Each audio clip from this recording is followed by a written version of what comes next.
Welcome to EPG Pathshala in Computer Science. This is a series of lectures in computer networks. So, we have been looking at protocols that are used in networks to support multimedia applications. So, in continuing with that, we will be looking at two other sets of protocols today. So, we will look at something called RTSP and the H.323 stack of protocol. So, RTSP is the first thing that we will take a look at, which is a real-time streaming protocol, and then the H.323 protocols. So, if you look at the real-time streaming protocol RTSP, it's actually an application control protocol for controlling multimedia streams. So, it is not an application data transmission protocol, it is more of a remote control protocol between the client and a server.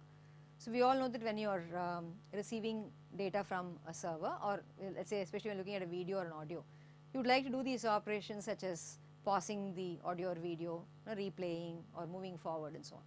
So, in order to support this kind of remote control typically kind of operations, we have this protocol called the RTSP protocol. So, the way it works is that you have your client which will be using the RTP protocol for transferring the data, and RTSP will be used for controlling the session, okay, information related to the session in terms of these kind of controls.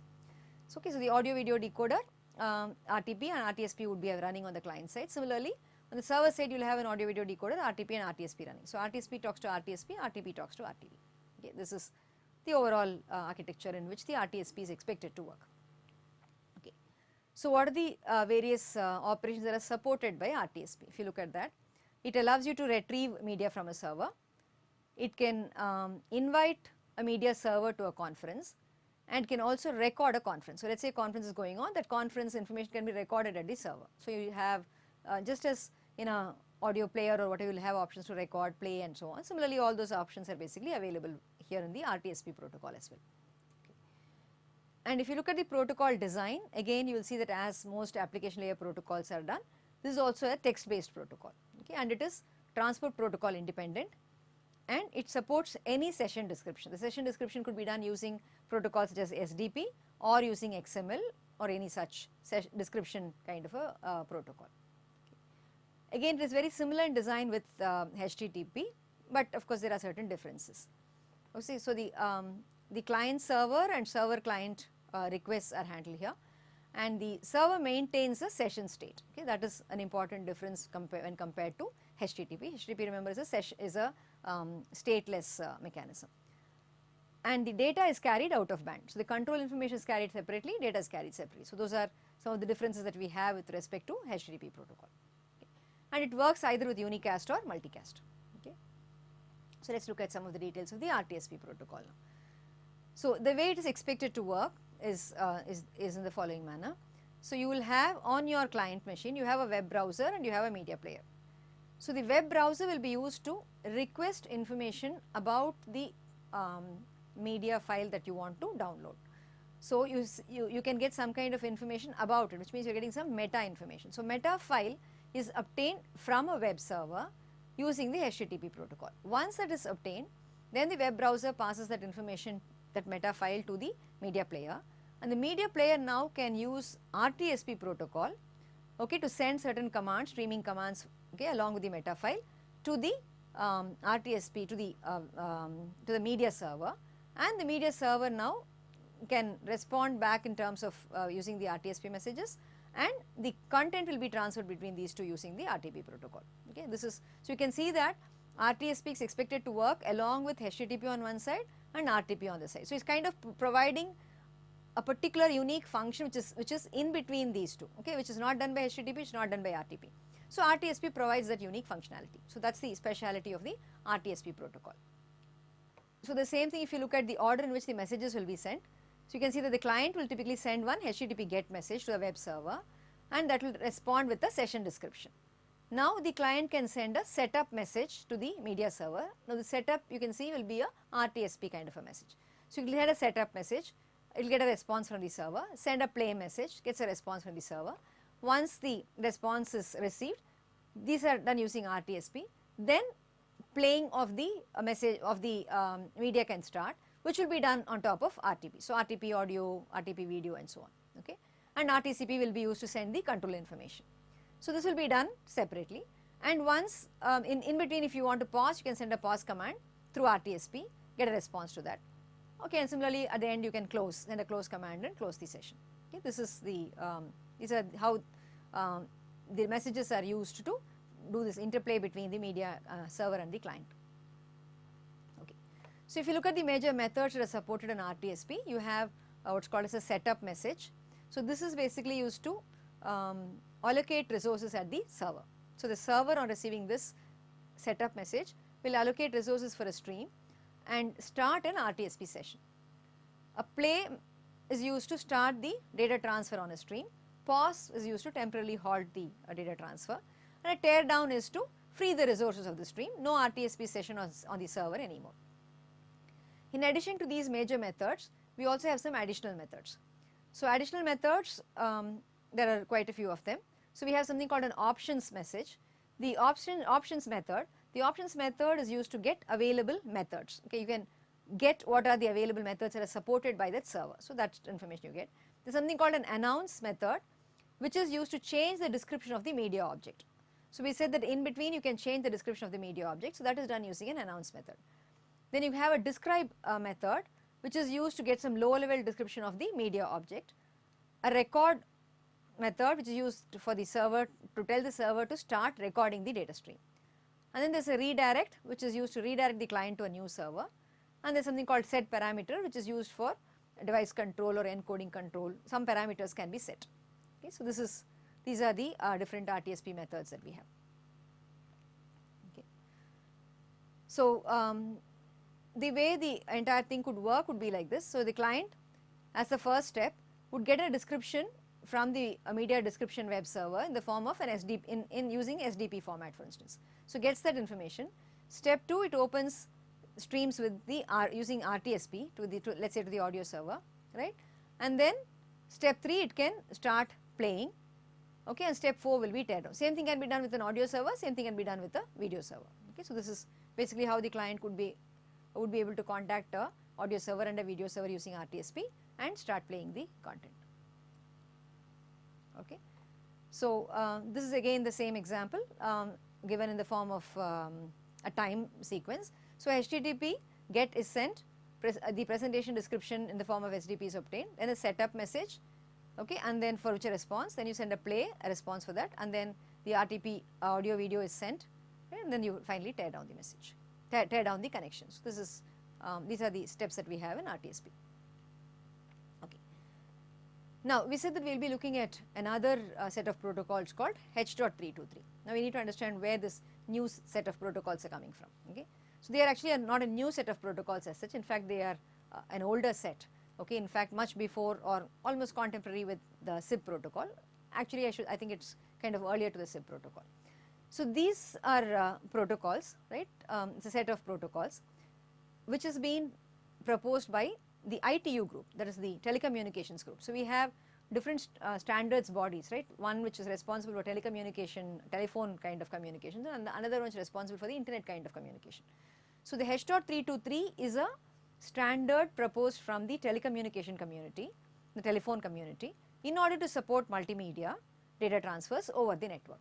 Now remember that everybody started moving towards voice, over IP, over moving things over IP. So even telephone networks want to transfer data over IP. So you want voice over IP. So in order to support voice over IP, ITU has come up with a set of protocols that need to be used. Okay, that goes into the name of H.323 protocol stack. Okay.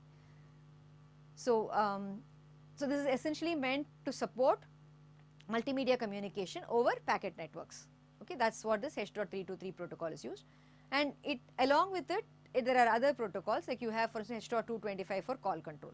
So along with these protocols, the H.323 will work.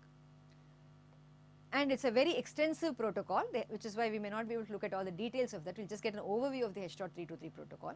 It's a very detailed protocol with the complete recommendations running to several hundreds of pages, and the protocol is known for its complexity, which is why when we talk about the SIP protocol, we always say it's a very simple protocol. That simplicity of the SIP protocol essentially comes when it is compared with the H.323 protocol, which is also used for the same purpose of controlling sessions, establishing calls and so on. So, which is why we kind of have moved more or less to SIP protocol. But our discussion on multimedia support in networks will not be complete if you have not looked at H.323. So which is why we should definitely take a look at this H.323 protocol. Okay. So as we said, it's published by ITUT, and it was developed from the H.320 standard, which is originally meant for conferencing over ISDN networks, the digital networks which are used for telephony. Okay, and it was adapted from unreliable packet based networks. So it's widely used for conferencing and IP telephony, and there are multiple releases of this protocol starting from 1996. So you have various things that are supported. You have voice support, you have scalability and web support, all these are now supported. Okay, so if you look at the devices that are used in a H.323 network, so we talk about devices called H.323 terminals. Now these are the ones which are initiating a call, or which are at the end of the call. So then there is something called a H.323 gatekeeper, which has certain functions, and then you have a H.323 gateway. This gateway is the one which will connect to other networks. So it may connect, for instance, to a conventional telephone network, your public switch telephone network, PSTN, to which another a telephone may be connected. So you should be able to make a call from a H.323 terminal which is on this network through the IP, and through a gateway it should be able to connect to a conventional telephone network and establish a call. Okay. So to that end, for doing that that functionality, we have these different components, and there are a number of protocols that are used for these components to talk to each other. So we'll take a look at that. Okay. So this again gives you a picture of how H.323 will be used in a voice over IP environment. So you have a H.323 terminal which will talk to a H.323 gatekeeper. Now this gatekeeper is the one that's responsible for call admission and so on. And so through this H.323 gatekeeper, the terminal will be able to talk to the will be able to send voice over IP calls on the IP network, and it will go to a gateway. This is our H.323 gateway that we talked about. This may be connected to a PSTN network, to which is a circuit switch network, should be connected to a telephone network. So you can see that H.323 will allow a packet switch network to be able to talk to a circuit switch network, or a caller on a packet switch network to be able to talk to a callee on a circuit switch network. So this kind of thing is facilitated by means of these modules called gatekeeper, gateway and so on. Okay. Now if you look at the H.323 protocol stack, you can see that there are lots of protocol numbers that are specified here, which is why we say normally that it's a very complex set of protocols that is specified over here. But if you look at each of them, it's not all that complex. You can understand the purpose of each of these things. Okay. So you can see that there is something called RAS, right? So RAS stands for registration, admission and status. Okay. So this is used for the end terminals to register with the gatekeeper. So the control is handled by the gatekeeper. So the terminals have to talk to the gatekeeper to establish their, to register themselves, to get admitted and so on. So that is done by means of this RAS protocol. We have a H.225.0 protocol which is used for this purpose. Okay. And then there's then we have a control here. There are two protocols here, Q.931 and H.245. Now this H.245 is used for capability negotiation and channel setup. That is, what is the capability of the two devices? They need to negotiate that and set up the channel. That is done by the H.245 protocol. Q.931 is used for call setup and call teardown between two terminals. Okay, so this is a call setup, that's a channel setup. Okay, so Q.931 is used specifically for setting up the call and tearing down the call. So you can see this forms part of the control. Then you have a T.120 protocol, which is the data protocol for multimedia conferencing. Okay, so application sharing, whiteboarding and other things are supported by means of this protocol here. Okay. So you can see that all these three, the two control protocols and the data protocols run over TCP, because you need the reliability for that. And for audio and video data to be transmitted, you have different codecs that are supported. You have the H.263 codec for video, and then you have G.711, G.723, 729 standards which are supported for audio. These run over RTP, which runs over UDP, okay, and they are transported through that. Then for the audio video control, you have the RTCP protocol. So you can see that this full set of protocols all put together give us whatever is required for a multimedia data transfer, right? You have your call admission, call setup and so on. Then you have your channel negotiation, channel capacity setup and so on. and then you have control in terms of whether you are able to get connected to the network and so on, and then the audio video codecs which are required for doing it, then the controls that are required. So everything you can see is kind of handled by this H.323 protocol stack. Okay. And RTP and RTCP, we already know the purpose of these two. Okay, they are used for real-time traffic synchronization and transportation. Okay, okay. So let's look at a little bit on each of these things. Okay, the overall setup procedure. Now, how is it that all these different protocols will actually be used in making a call? Okay, so let's look at the interplay of these different things. So first thing that will be done will be registration and admission.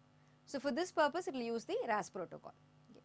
Then a call setup will be done, where your Q.931 protocol will come into play. Once a call is set up, there will be a terminal capability negotiation, channel setup and master slave detection, right? Who is going to be the master and who is going to be the slave and so on. That is done with the help of the H.245 protocol. Okay.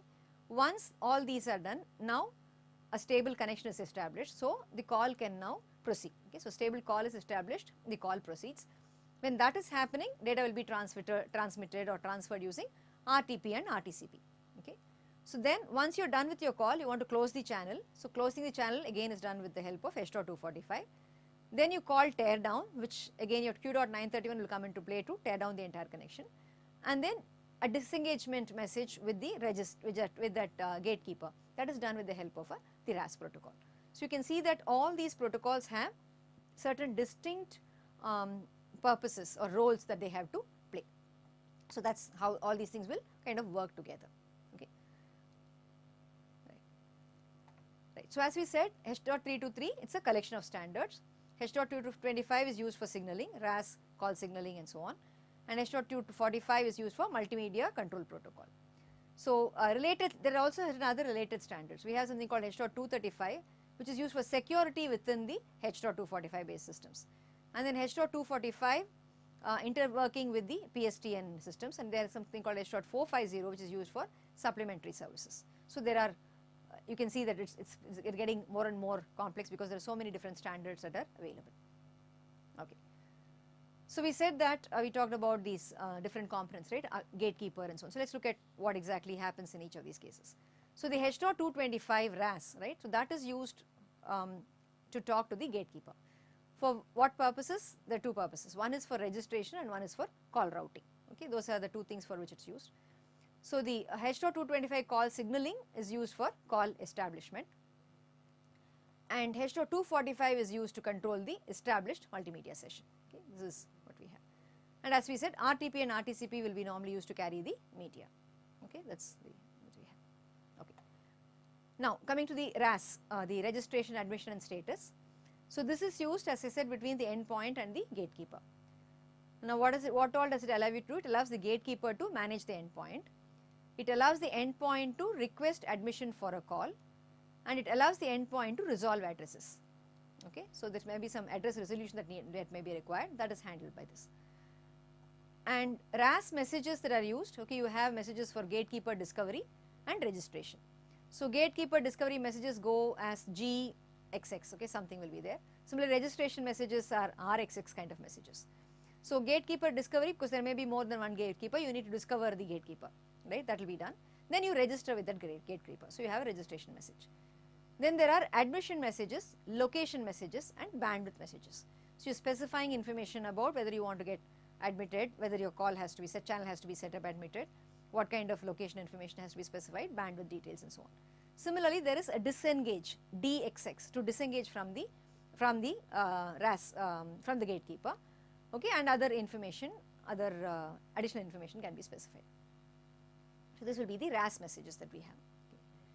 So if you look at the 225 call signaling that is there, it is used to establish the calls between the two entities, to the endpoints. Okay. So it's actually derived from the Q.931 message protocol. So example messages that you will have here are very similar to what you would normally have in Q.931. You will have something called a setup, call proceeding, ringing, alerting, right? So those are the kind of messages we normally talk about when we talk of call establishment. So those are the kind of messages you will find in H.225. H.245 we said is used for terminal capability exchange. So here you will have provide information about various codecs that are supported, the channel signaling to open the media sessions, for doing conference control. Okay, these are all various things for which this will be used. Okay. And there are also some optimization options which are added in H.245. For instance, the H.245 can be tunneled in a H.225 call signaling channel. Okay, so which is normally it will be transmitted in its own TCP connection, but it can also be channeled or tunneled along with the H.225 call signaling channel. And there is also an option called a fast connect which is available, where you don't have to actually establish a H.245 channel. Instead, all the H.245 related information fields, they are passed as part of the H.225 setup message. So you can see why it's called fast connect. So instead of doing a H.225 protocol access then a H.245, you're kind of combining these two so that you get a faster connect, you're able to connect faster. So these are some options which are supported on H.245. So now let's look at a quick comparison between the SIP protocol and the H.323 protocol. So we said that both these are used for similar purposes, right, that is for establishing signaling and so on. So what are the key differences between these two? One is very obvious. We can see that SIP is a very simple protocol, whereas H.323 we see is a very complex protocol. So let's look at other differences that are there and what are the advantages, disadvantages of each and so on. Okay. So H.323, it's another signaling protocol for real-time interactive multimedia. Now SIP is a single component. H.323 is a set of protocols that we have. Okay. SIP works with RTP but does not mandate it, whereas H.323 has to necessarily work with RTP. Okay. So SIP can be combined with other protocols and services. So you can see that there is a lot of flexibility part that is coming into SIP. And the H.323 comes from, as we saw, from the telephony world, from ITU, whereas SIP comes from the networking world, from IETF. So it borrows much of its concepts from HTTP. So it has more of a web flavor, okay, whereas H.323 you can see will have more of a telephony flavor.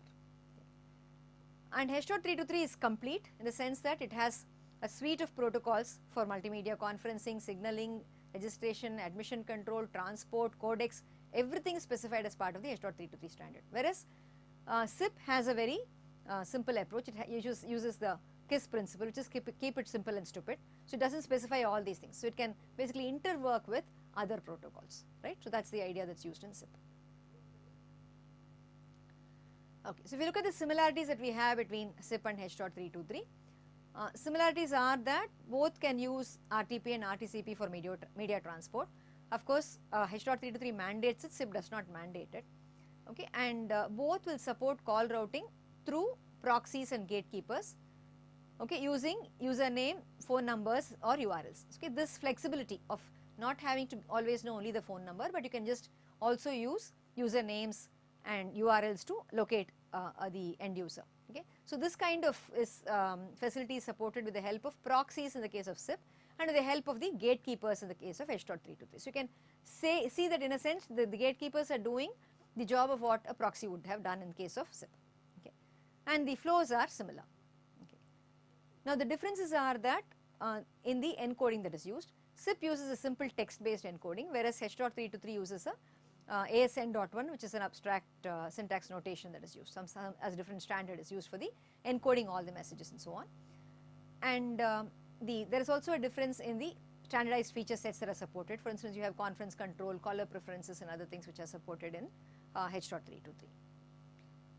Okay, some of the advantages of H.323, because when you look at these similarities and differences, it almost looks like we are saying that, that SIP always seems to have more of advantage. Okay. So what are the advantages of H.323? Actually, you will see that H.323, it has more compact messages, and in certain senses it is more mature because it takes the experience of the technology that is kind of very well established in the telephony world and brings those into the for the IP world as well. Okay. For the SIP advantages, on the other hand, if you see, it's very easy to prototype, very easy to implement because just a text based kind of a protocol. It's much more flexible, so provides for extensibility and more scalable. Okay, and the same messages are kind of used throughout the network. Okay, and there's a cleaner separation of layers. So SIP in that sense is a lot more in tune with the network that we are familiar with the TCP/IP model of network that we are actually familiar with. Okay, so this you can see are the major differences that we have between these two. Okay. And if you look at a little detail of exactly what kind of differences are there in terms of the messages used and so on. So if you take for instance the endpoint registration. So endpoint registration, SIP will do its endpoint registration using discovery and both discovery and registration by contacting the registrar. Okay. So the registrar is the one which keeps track of all information for SIP. So you have to, a SIP client has to therefore send a register message to the registrar. Registrar will respond with a 200 OK on success, okay, and a 300 on error. So that's the part that is used for registration, discovery and registration. Whereas in H.323, discovery is separate, registration is separate. So discovery is done by sending a message to the gatekeeper, which is called as a gatekeeper request message, GRQ message, and it is, if it is confirmed, it sends back a GCF, gatekeeper confirmation message, and a reject message if it's an error. So GRJ on an error. Okay, and this is for discovery. For registration, we have a separate set of messages. So you have a registration request message sent to the gatekeeper, and which returns either registration confirmation or registration reject. Okay, so these are the request is rejected, so that information is sent. Okay, so you can see that there are two different sets of messages that need to be sent for in H.323 for discovery and registration, whereas in SIP it's just one single register message that needs to be sent. And SIP can also work with DHCP for you can use DHCP for discovery. So we said that it can use other protocols quite well, can interwork with other things or coexist with other protocols very well. Okay. Second thing is you can look at the call setup. So if you look at the call setup, the SIP protocol will do its admission control and routing using the invite messages. So you have capabilities to route the invite messages through proxies. So admission control routing is all done with the help of these proxies. In H.323, you can do it using fast connect mechanism, which will do the admission control and routing using the ARQ messages to talk to the gatekeeper, which will return an ACF, a confirmation message on success. Okay. And if you look at call setup, the messages that you have exchanged would be like this. You will send an invite message, then you will have a 180 ringing which comes from the other side, a 200 OK indicating that call is set up, and then an ACK. So you can see that these four messages will kind of sum up the entire call setup process for SIP. Whereas here on H.323, you have a setup to a remote terminal. You will get a message saying it's proceeding, that's the message that will be returned, and then a connect message will be returned saying that it is connected. Then finally you will have an ACK which is sent from here which is sent to the remote terminal, which will be sent to you on top of UDP. Okay, so this is, you can see that there is a difference in the kind of messages that are sent and so on. So to summarize what we have looked at in this today's topic, we've looked at RTSP protocol, which is the real-time streaming protocol, which is, you can say, which is a remote control kind of a protocol for playing your audio and video from servers. And then we looked at the H.323 protocol suite. Okay. So the H.323 protocol suite we saw has a number of protocols are used for various operations that are required for multimedia communication end to end, right. So everything, whatever is required we see is that we require, we saw was provided in the H.323 protocol suite. Okay. So then we also looked at a comparison of the SIP and H.323 protocol. We had already looked at a SIP protocol in a previous session. So this quick comparison between SIP and H.323 basically tells us that we are moving more towards the SIP protocol, right. So H.323 is more complex, SIP is more is much simpler. So we are more and more the entire VoIP community is moving towards using the SIP protocol. That's becoming a more established protocol these days. So with this set of protocols that we have, okay, we have kind of covered all the protocols that are required for supporting multimedia communication. So we looked at RTP, RTCP, then we looked at the control protocols, right, and then RTSP, okay, SIP, SAP, SDP. These are all the various protocols that we looked at. So these protocols are the ones which allow multimedia communication to take place. Okay. Thank you.